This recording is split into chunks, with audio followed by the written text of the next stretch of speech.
जय हिंद दोस्तों। आज फिर लॉकडाउन के अंतिम दिन हम एक नई समस्या से रूबरू हो रहे हैं और ये समस्या ख़ास तौर पे महिलाओं में ज़्यादा होती है।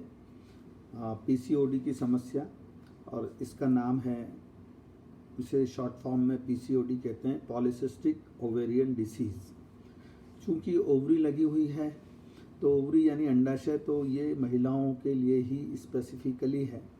इसका जो पुरुषों में काउंटर पार्ट होता है वो मेटाबॉलिक सिंड्रोम होता है। थोड़ा सा हम उसके बारे में भी चर्चा करेंगे, पर सबसे पहले ये पीसीओडी एक बहुत ही आज के ज़माने में बहुत ही कॉमन समस्या हो गई है, ख़ास तौर पे मेंस्ट्रुएटिंग वुमेन की। यहाँ दो तीन चीज़ें क्लियर कर लें। मेंसेस, पीरियड्स, माहवारी, महीना, मेंस्ट्रुएशन, ये सब एक ही चीज़ के, जो माहवारी हर महीने होती है उसके लिए हम टर्म्स यूज़ करते हैं। तो मेंस्ट्रुएटिंग वुमेन यानी जो महिलाएं जिस उम्र में उनको माहवारी चालू रहती है उस दौरान की ये समस्या है। और यंग गर्ल्स में आजकल ये बीमारी बहुत कॉमन है और इसका पुरुषों से कोई संबंध नहीं, पर जो इसका दूसरा काउंटर पार्ट होता है वो जो दूसरा काउंटर पार्ट होता है वो मेटाबॉलिक सिंड्रोम होता है, जिसमें डायबिटीज़, मोटापा, ब्लड प्रेशर और इम्पेयर्ड ग्लूकोज टॉलरेंस होता है। ये बीमारी महीना ख़त्म होने यानी मेनोपॉज जब हो जाता है महिलाओं को, तो उसके बाद इसका कोई ख़ास महत्व नहीं होता और लगभग 10% महिलाएं इससे पीड़ित होती हैं, जो इस उम्र की महिलाएं होती है। और हमारे देश में लगभग 10 लाख लोग 10 लाख महिलाएं प्रतिवर्ष इससे और पीड़ित हो जाती हैं और पूरे विश्व में इसका आंकड़ा लगभग 116 मिलियन, लगभग यानी लगभग 11 करोड़ महिलाएं इससे पीड़ित है। तो हम समझ सकते हैं कि ये कितनी कॉमन बीमारी है। और इसके लक्षण क्या होते हैं? सबसे महत्वपूर्ण लक्षण या तो माहवारी नहीं आना या माहवारी इर्रेगुलर होना, यानी जो अक्सर महिलाओं को एक नियम रहता है, यूजुअली 28 डेज की साइकिल होती है मेडिकली, तो वो 30, 32, 35, किसी की 40 दिन, किसी की 35 दिन, पर हर वक्त वो जितने दिन में होती है उतने ही दिन में रहनी चाहिए। अगर वो कभी कम कभी ज़्यादा या हर बार ज़्यादा ही होती जाती है तो इर्रेगुलर मेंसेस होते हैं। तो वो इर्रेगुलर मेंसेस नहीं होना चाहिए या महीना बंद नहीं होना चाहिए। फिर इसके वजह से इसमें क्या होता है कि कई महिलाओं को अनचाहे स्थानों पे अनचाहे बाल, जैसे सीने पे बाल आना, दाढ़ी और मूछ जैसे बाल आ जाना। कई महिलाओं को तो फ्रेंकली जिस प्रकार से दाढ़ी होती है पुरुषों की, उस तरह से उनको दाढ़ी आ जाती है। तो ये एक समस्या होती है। तो इसके बाद बच्चा होने की संभावना, जो महिलाएं पीसीओडी से पीड़ित है, शादी के बाद भी उनको बच्चे नहीं हो पाते हैं, तो ये एक और बड़ी समस्या होती है। और इसके कुछ लक्षण देख के आप खुद पता लगा सकते हैं। और ज़रूरी नहीं कि मोटापा इसमें हो ही। कई महिलाओं को, कई लड़कियों को मोटापा नहीं होता, वज़न कम रहता है, उसके बावजूद उन्हें पीसीओडी की समस्या हो सकती है। आजकल दुबली पतली लड़कियों में पीसीओडी की समस्या बहुत ज़्यादा हो गई है। इसे पॉलीसिस्टिक ओवेरियन सिंड्रोम भी बोलते हैं। उसमें कुछ और भी चीज़ें रहती है, पर वो आम पब्लिक के लिए उसका कोई खास इम्पोर्टेंस नहीं है। इसके बाद इसमें अगर आपके सेक्स हार्मोन्स में पुरुषों के हार्मोन ज़्यादा हो जाते हैं तो आपके चेहरे पे मुहासे या एकने जिसको बोलते हैं वो बहुत ज़्यादा होने लगते हैं। फिर इसके जब ये पूरे फुल फ्लेजेड फॉर्म में होता है तो इस बीमारी में इंसुलिन रेजिस्टेंस भी होता है, जो इसका मेटाबॉलिक काउंटर पार्ट है।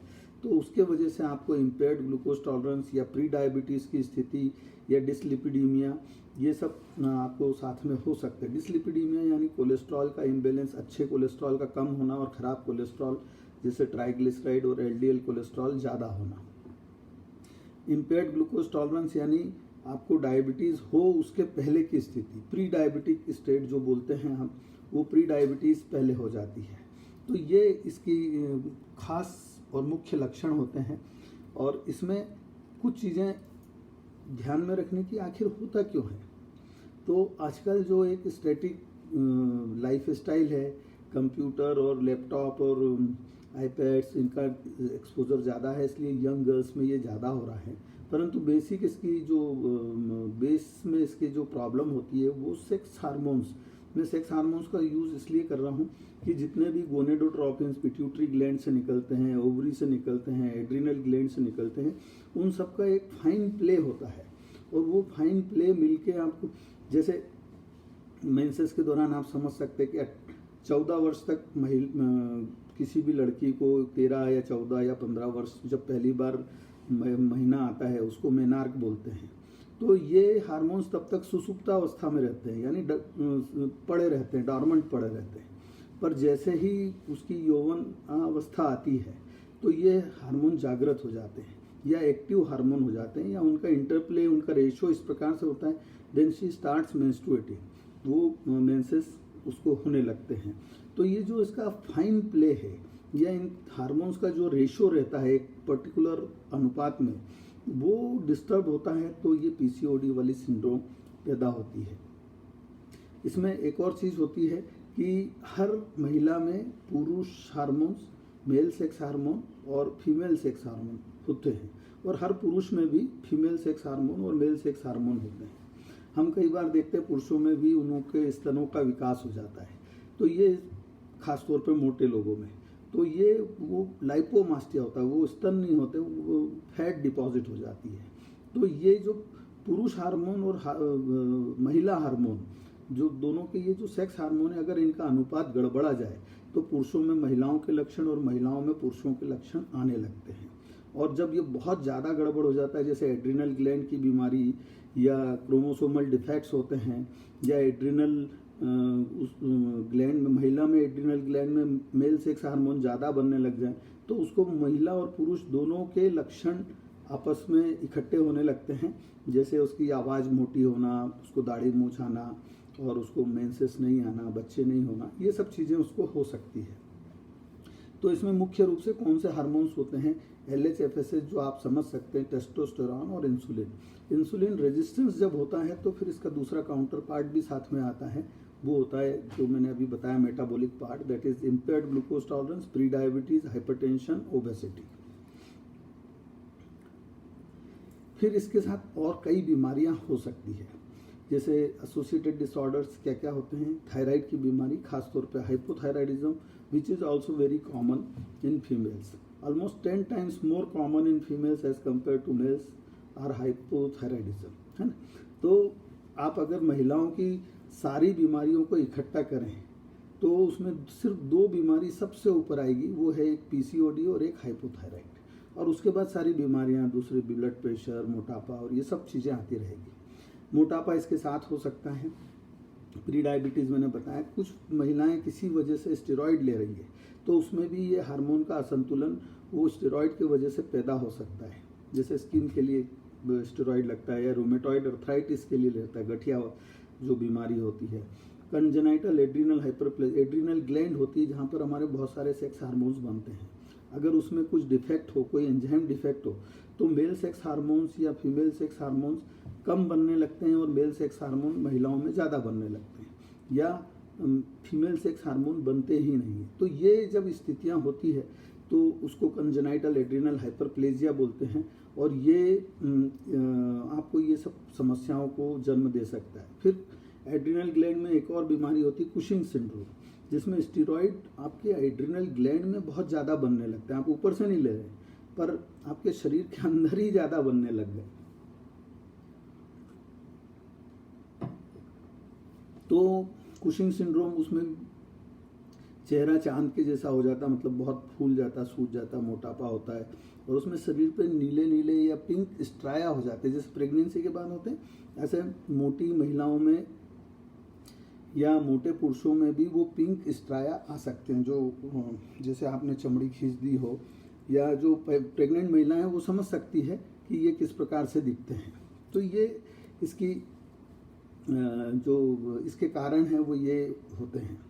अब इसका डायग्नोसिस क्या करें, यदि आपको किसी लड़की को पहली बार मेंसेस आए हैं और उसको पहले 1 या 2 साल तक ये इरेगुलरिटी रहती है तो कोई ख़ास बात नहीं है, ऐसा हो सकता है। परंतु ये हमेशा बना रहे, यानी सपोज़ 13 साल में किसी लड़की को मेंसेस चालू हुए, इस एज को मेनार्क बोलते हैं, और ये इसके बाद अगर 1 या 1.5 साल या 2 साल मैक्सिमम ले लें, 2 साल के बाद भी ये इरेगुलरिटी चलती रहती है, तो आपको महिला विशेषज्ञ या गायनेकोलॉजिस्ट से संपर्क करना चाहिए कि मुझे ये समस्या क्यों हो रही है, या एंडोक्राइनोलॉजिस्ट जैसे हार्मोन स्पेशलिस्ट। तो जब वो फिर एग्जामिन करके और आपके कुछ टेस्ट कराते हैं, उसमें मुख्य है अल्ट्रासाउंड, पेट की सोनोग्राफी। उसमें आपके अंडाशय में कुछ सिस्ट बने हुए मिलते हैं। जरूरी नहीं हर पॉलीसिस्टिक ओवरी में ये सिस्ट मिले, पर ऐसा मिल सकता है। फिर आपके जो रूटीन ब्लड टेस्ट होते हैं, उसमें ब्लड शुगर खास तौर पे, ग्लाइकेटेड हीमोग्लोबिन जो डायबिटीज़ की जांच होती है, ताकि पता चले कि कहीं आप प्री डायबिटीज़ में तो नहीं जा रहे हैं। फिर आपके कोलेस्ट्रॉल, लिपिड प्रोफाइल, जिसमें अच्छे कोलेस्ट्रॉल कम और ख़राब कोलेस्ट्रॉल ज़्यादा, एलडीएल ज़्यादा है, ट्राइग्लिसराइड ज़्यादा है और एचडीएल कम है। फिर ब्लड शुगर, थायराइड फंक्शन आपको रूटीनली करना चाहिए। और फिर ये सेक्स हार्मोन्स या गोनेडोट्रोपिन्स या जो पिट्यूटरी ग्लैंड से भी हार्मोन्स निकलते हैं, इनके बहुत सारे नाम से हम पहचानते हैं। वो डॉक्टर आपकी परिस्थिति के अनुसार उसको देखकर, जैसे किसी को बाल ज़्यादा है तो हम टेस्टोस्टेरोन नाम का हार्मोन, जो मेल सेक्स हार्मोन होता है, वो भी हम कराते हैं। फिर उसमें होते हैं जो हार्मोन्स के कुछ नाम मैं बता देता हूँ, LH, FSH, डिहाइड्रोएपी, एंड्रोस्टेरोन, टेस्टोस्टेरोन और इंसुलिन लेवल मुख्य होता है। जब मेटाबॉलिक काउंटर पार्ट को आप बहुत आसानी से जज कर सकते हैं। यदि आपके गर्दन के पीछे काले काले जैसे मैल जम जाता है, जहाँ हम यूजुअली चेन पहनते हैं या नेकलेस पहनते हैं, तो हमें लगता है वो मेल जम गया है। तो वो मेल नहीं, वो काले काले धब्बे हम बहुत रगड़ रगड़ के निकालने की कोशिश करते हैं, पर वो निकलते नहीं है। वो मेल नहीं होता, वो अकेंथोसिस निग्रिकन्स होता है। वो इंसुलिन रेजिस्टेंस का एक लक्षण होता है। उसको देख के आप सस्पेक्ट कर सकते हैं। और ऐसा ही यहाँ अंडर आर्म्स में भी आपको ऐसे brown, velvety, black to brown colour के वेलवेटी स्पॉट्स मिलते हैं। ऐसा ही आपको ब्रेस्ट के नीचे हो सकता है, कोहनियों पे हो सकता है, हाथों के ये नकल्स पे हो सकता है। तो ये जब लक्षण हो तो आपको सस्पिशियस हो जाना चाहिए कि कहीं आपको मेटाबॉलिक सिंड्रोम तो नहीं हो रहा है।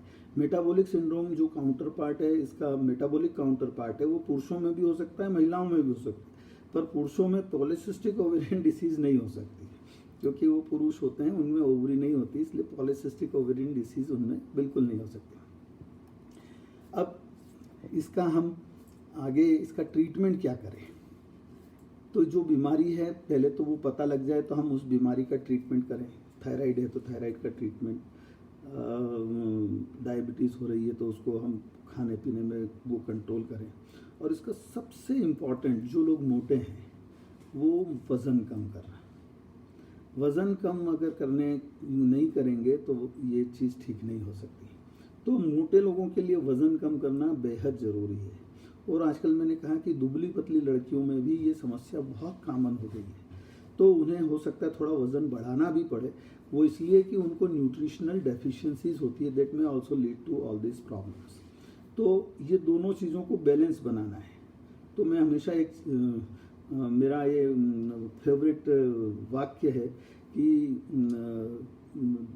धनाभाव यानी पैसे की कमी एक बीमारी है, तो धन वर्षा यानी पैसे की अधिकता एक महामारी है।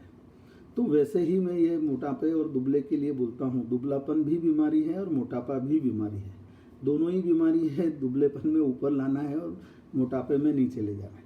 तो weight reduction is very important. और वेट रिडक्शन के लिए खाने पीने में परहेज़, रेगुलर एक्सरसाइज, ये दोनों इम्पॉर्टेंट है। और रेगुलर एक्सरसाइज वज़न बढ़ाने के लिए भी उतनी इम्पॉर्टेंट है, क्योंकि उससे मसल मास बढ़ता है। जब हम एक्सरसाइज करते हैं तो हमारे मसल्स का मास बढ़ता है और फैट का मास कम होता है। तो ये दो बहुत इम्पॉर्टेंट चीज़ है। तो हमें इसको समझना पड़ेगा कि खाने पीने में परहेज़, वज़न कम करना मोटे लोगों के लिए, और एक्सरसाइज दोनों के लिए, क्योंकि दोनों में मसल मास की कमी होती है। मोटे होने के बावजूद आपका मसल मास कम हो सकता है। तो वो मसल मास बढ़ाने के लिए रेगुलर एक्सरसाइज। फिर आपको कोई बीमारी है थायराइड, तो उसका ट्रीटमेंट, स्टेरॉइड ले रहे हैं तो कोशिश करके उन्हें बंद करें। और कोई आपको दूसरी वजह से कुछ ऐसी दवाइयाँ दी जा रही जिनसे वज़न बढ़ता है तो उसको अवॉइड करें। कुछ दवाइयाँ ऐसी है जो हार्मोन सिंथेसिस, हार्मोन के बनने और उनके रेशो में गड़बड़ करती है, तो वो जैसे ओरल कॉन्ट्रासेप्टिव्स, वो उसका इलाज भी हो सकते हैं, वो उसका कारण भी हो सकते हैं। फिर इंसुलिन सेंसिटाइज़र, एक मेटफॉर्मिन नाम की दवा आती है, वो इसलिए मैं बता रहा हूँ, हालांकि हमें दवाइयों के नाम नहीं बोलना चाहिए, परंतु ये बहुत कॉमन है और हर लड़की या जिसको ये महिला जिसको ये समस्या है वो उससे वाकिफ़ होती है कि उसको मेटफॉर्मिन नाम की दवा चल रही है। तो ये मेटफॉर्मिन एक बहुत कॉमनली यूज़ इसमें दवाई होती है, परंतु उसका उपयोग डॉक्टर की सलाह के बगैर नहीं करें। फिर आपको ओरल कॉन्ट्रासेप्टिव पिल्स जो आपके मेंसेस रेगुलर करने के लिए दिए जाते हैं, कई प्रकार के हार्मोन्स दिए जाते हैं। फिर इनफर्टिलिटी यानी बच्चे नहीं हैं तो बच्चों के लिए उसका एक अलग तरीके से इलाज होता है, उसमें पुरुषों का भी जांच होना जरूरी है कि महिला को बच्चे नहीं हो रहे हैं और पीसीओडी है तो ये मान के नहीं चलें कि वो महिला पीसीओडी के वजह से ही बच्चे नहीं हो सकता है पुरुष में भी कमी हो, उसमें स्पर्म्स नहीं बन रहे हों, उसको एजोस्पर्मिया हो। अगर उसके स्पर्म्स ही नहीं बन रहे हैं तो आपको किसी भी तरह से बच्चे संतान उत्पन्न नहीं हो सकती है। फिर आपको बहुत अनचाहे बाल हैं तो अनचाहे बाल के लिए भी एंड्रोजन एंटागोनिस्ट देते हैं, हार्मोन्स जो मेल सेक्स हार्मोन्स की इफेक्ट को कम करते हैं। तो ये चीज़ें हम यूज़ करते हैं, परंतु जब अनचाहे बाल होते हैं खासतौर पे चेहरे पे तो महिलाओं के लिए बहुत कष्टदायक होते हैं क्योंकि ये सुंदरता में बाधक होता है। तो उसका ये जो मेरे पास बहुत सारे लोग महिलाएं इस प्रकार से आती है कि ये बाल एक बार दवा लें और ख़त्म हो जाए, तो जो बाल आपके बढ़ चुके हैं वो कभी कम नहीं होते।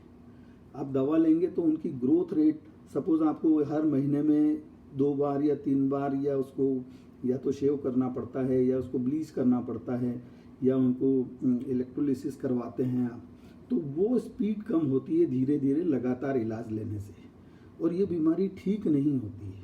अगर मोटापे की वजह से हुई है, वज़न बहुत ज़्यादा है और अगर आप उसको वज़न कम कर लेते हैं तो फिर आपको वो ठीक हो सकती है, परंतु अदरवाइज अगर ये बेसिकली अंदर अंडाशय की तक वहाँ से ही आपको हार्मोन सिंथेसिस में गड़बड़ है तो ये ठीक नहीं हो सकती। तो इसको जब तक आपको जो जो प्रॉब्लम है उसका ट्रीटमेंट लेते रहना पड़ेगा। जैसे अनचाहे बाल हैं तो ज़िंदगी भर चलेगा, हो सकता है वो मेनोपॉज के बाद ठीक हो जाए। कई महिलाओं को मैंने देखा है कि उनको प्रेगनेंसी होने के बाद वो जो डिस्टर्बेंस है, हार्मोन डिस्टर्बेंस, वो अपने आप करेक्ट हो जाता है, तो उनकी वो जो ग्रोथ रेट है वो काफ़ी कम हो जाती है।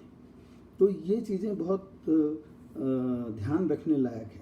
अब जैसे किसी 80 किलो वज़न है किसी महिला का, उसको पीरियड्स इरेगुलर है, 20 किलो वज़न कम करने से उसका पीरियड्स भी रेगुलर हो जाता है और उसको गर्भ भी ठहर जाता है और बाकी सब चीज़ें ठीक हो सकती है बगैर दवाई के। तो ऐसा संभव है, परंतु जब उसका वज़न बढ़ेगा तो फिर दूसरी बीमारियां जो इसका मेटाबॉलिक काउंटर पार्ट है उसका भी हमें ध्यान रखना है। तो ये लाइलाज बीमारी है एक तरह से ज़िंदगी भर। आजकल जितनी भी बीमारियां हो रही है लाइफस्टाइल डिसीजेस है, ब्लड प्रेशर, हाइपरटेंशन या ब्लड प्रेशर, डायबिटीज़, मोटापा, हाइपोथायराइड लाइफस्टाइल डिसीज़ नहीं है, परंतु उसका कहीं ना कहीं लाइफस्टाइल में रोल है। तो हमें इन चीज़ों के लिए ज़िंदगी भर ध्यान रखना चाहिए। तो इतना ही इसके बारे में है पॉलीसिस्टिक ओवेरियन डिसीज़ के बारे में।